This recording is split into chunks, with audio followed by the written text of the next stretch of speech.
आज 10टी केंद्रीय श्रमिक संगठन मूल दाबी हूँ केंद्र सरकार श्रमिक मारण नीति जो श्रम कोड आनी 4टी श्रम कोड 44टी श्रम कोड को बातिल करी 4टी श्रम कोड आनी से श्रम कोड लागू हेले श्रमिक मान दांडर भिकारी हे ता नुहे श्रमिक मानकर कौन अधिकार रही प्रथम बातिल करने दरकार एवं आपण मैंने जानती जो मैंने 5 वर्ष पर निर्वाचित होती मंत्री एमएलए मान भत्ता पाऊँची तांकर पेंशन वृद्धि होची किंतु जो माने 60 वर्ष पर्यंत कार्य करुछंती सर्विस दउछंती सेमानकर पेंशन स्कीम बंद कर दिया जाइछि। आमे दाबी करूछु पुराना पेंशन स्कीम दाबी करिया पूरण करिया ता सहित सर्वनिम्न मजूरी 26,000 स्कीम वर्कर मानकु सरकारी कर्मचारी मान्यता एभली 17टी दाबी नहीं आज साधारण धर्मघट होबार थिला। जातीय परिस्थिति को दृष्टि रखी केंद्रीय स्तर में निष्पत्ति होती आगामी जुलाई 9 तारिख दिन से साधारण धर्मघट हम किंतु आज सारा देश में राज्य राजधानी जिला महकुमा एवं विभिन्न शिल्प क्षेत्र में आंदोलन जारी रही एवं केंद्र सरकार को चेतावनी दौछु जदि आमर दाबी केंद्रीय श्रमिक संगठन मान जो मूल दाबी जदि अवहेला करती ताले तांकर अख चक सब बंद हो आगामी जुलाई 9 तारिख 25 मसीहा मिलित केंद्रीय ट्रेड यूनियन माने आमे निष्पत्ति करथिलु केंद्र सरकार श्रमिक मान विरोधी जो श्रम कोड आनी आ विरोध में आमे भारत बंद डाकरा देइथिलु मे 20 तारिख किंतु आमर देशर परिस्थिति एवं पहलगाम रे जो आक्रमण है सन्तासवादी आक्रमण तेणु देशर परिस्थिति एवं निरीह लोक मानकर जो मैंने प्राण हरइले से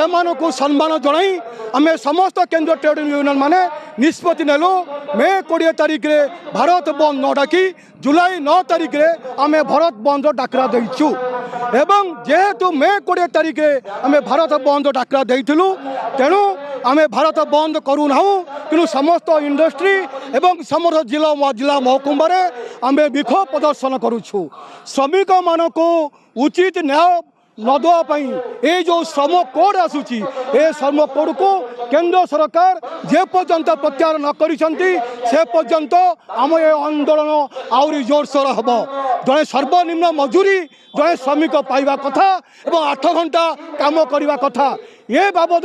केंद्र सरकार चिंता न करी श्रमिक मान को केमिति गति श्रमिक भाव में खटेबे एवं सेमानकर न्याय्य अधिकार केमिति छड़ाई नेबे सेथिपाई ये जो कला आईन आनुछंती एई कला आईन विरुद्ध रे आमे तो 9 जून व्यापक भाव में भारत बंद करिबु एवं सरकार को चेताइबा पई ए मे 20 तारिख आमे ए विक्षोभ माध्यम रे सरकार को चेताई देउछु तमे श्रमिक मारण नीति एवं जन विरोधी मारण नीति को प्रत्याख्यान करो एवं लोक मान पई उचित शासन एवं श्रमिक श्रेणी पई से न्याय्य अधिकार दबारे कुंठाबोध कर नाही। सर जो सरकार नुआ सरकार आछंती सरकार हमर कोन करछन श्रमिक कोड आईन टाको बदलै 4टा श्रम कोड करछंती जा फल ये प्राइवेट कंपनी मान को साहाय्य हम श्रमिक माने तांकर नैतिक अधिकार वंचित हे सेटा को 4टा श्रम कोड को फेरे नबा उद्देश्य रे हमर आंदोलन चलथिला किंतु जेहेतु पहलगाम रे घटना घटिला एवं आमर ऑपरेशन चलला सेतिपाई श्रमिक संगठन चिंता कला जे आंदोलन